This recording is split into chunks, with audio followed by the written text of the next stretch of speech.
Sir ప్రియాంకకు ఆరోగ్య పరిస్థితి అయితే చాలా క్రిటికల్గా ఉంది సార్. బతికే అవకాశాలు అయితే ఏం కనపడడం లేదు సార్. చాలా సీరియస్ కండిషను, చాలా క్రిటికల్గా ఉంది సార్. డాక్టర్లు ఏం చెప్పారంటే సార్ నిన్నటిదాకా బ్రెయిన్ ఆల్మోస్ట్ డెడ్ అయిపోయింది, ఏం స్కోప్ లేదని చెప్పారు సార్. అయితే ఫైనల్గా 100% బ్రెయిన్ చనిపోయిందని చెప్పడానికి చివరిసారిగా ఒక యాప్నియా టెస్ట్ అని ఉంటుందంట, డాక్టర్లు చెప్పారు. అది చేసి చూద్దాం, ఒకవేళ 1% అవకాశం ఉంటే కూడా ఏదైనా బతికించడానికి ప్రయత్నాలు చేయొచ్చు అని చెప్పారు సార్. చేయమని మేము అడిగినాం సార్. ఎలాగైనా నా కూతుర్ని బతికించండి అని చెప్పాం సార్.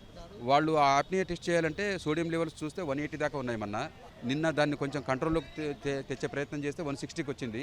ఇంకా తగ్గితే అప్పుడు యాప్నియా టెస్ట్ చేయడానికి కరెక్ట్ రిపోర్ట్ వస్తుందంట సార్.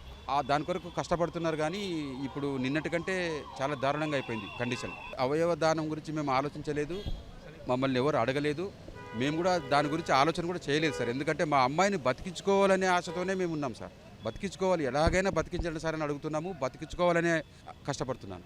నిందితులకైతే కఠినమైన శిక్షలే పడాలి సార్. ప్రభుత్వము నిన్నటిదాకా ఏం లేదు సార్. ఈరోజు రాజమండ్రి ఎమ్మెల్యే గారు ఫోన్ చేశారు ఈరోజు ఉదయం. ప్రభుత్వం మీ ఎంట ఉంటుందండి, మీరు భయపడద్దండి, బాధపడకండి, ఇంతలా బాధపడుతున్నారు, మేము మీకు నేను వచ్చి కలుస్తాను, మీకు ప్రభుత్వం మీకు అండగా ఉంటుంది, యాక్సిడెంట్ ఎవరైతే చేశారో వాళ్ళకి కఠినంగా శిక్షించాలి సార్ అని చెప్పి నేను అడిగితే, అలాగే చేద్దాము, మేము ప్రభుత్వం ఖచ్చితంగా మీకు న్యాయం చేస్తుంది అని చెప్పారు సార్. సార్ అలాంటి వాళ్ళకి కఠినమైన శిక్ష పడాలి సార్. వాళ్ళు చాలా క్రూరంగా ప్రవర్తించారు. ఒకసారి కాదు, 2 సార్లు కాదు, 3 సార్లు హిట్ ఇచ్చి మీదికి ఎక్కించి దారుణంగా చంపేసినారు సార్.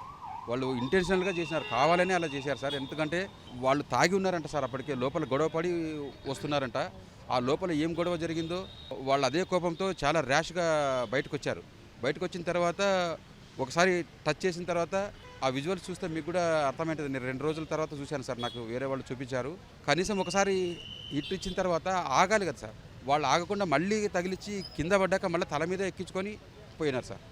అక్కడికక్కడే బ్లడ్ చాలా లాస్ అయిపోయింది. అక్కడి నుంచి హాస్పిటల్కి తీసుకెళ్తే అప్పటి నుంచి ఇదే పరిస్థితి ఉంది సార్. బతికే పరిస్థితులే కనపడడం లేదని అంటున్నారు సార్. అమ్మాయి అయితే ర్యాంక్ స్టూడెంట్ సార్.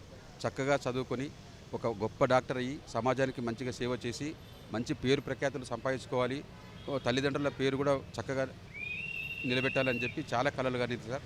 ఆమెకు కావాల్సినవి అన్నీ మేము కూడా అలాగే సహకరించి ఆమెకు కావాల్సిన ఏర్పాట్లన్నీ చేసి చాలా చక్కగా ఆమెకు అన్ని వసతులు ఇచ్చి చదువుకునేలాగా మేము మా సర్వశక్తులు ఒడ్డి, మాకు ఎన్ని కష్టాలున్నా ఎన్ని బాధలున్నా ఆమె చదువుకోవడానికి ఏం కావాలో అన్నీ అరేంజ్ చేసినాం సార్. అయితే ఆమె మొదటి నుంచి కూడా ర్యాంక్ స్టూడెంట్ సార్. చివరికి ఆమెకి ఇలాంటి పరిస్థితి వస్తుందని మేము కలలో కూడా అనుకోలేదు సార్.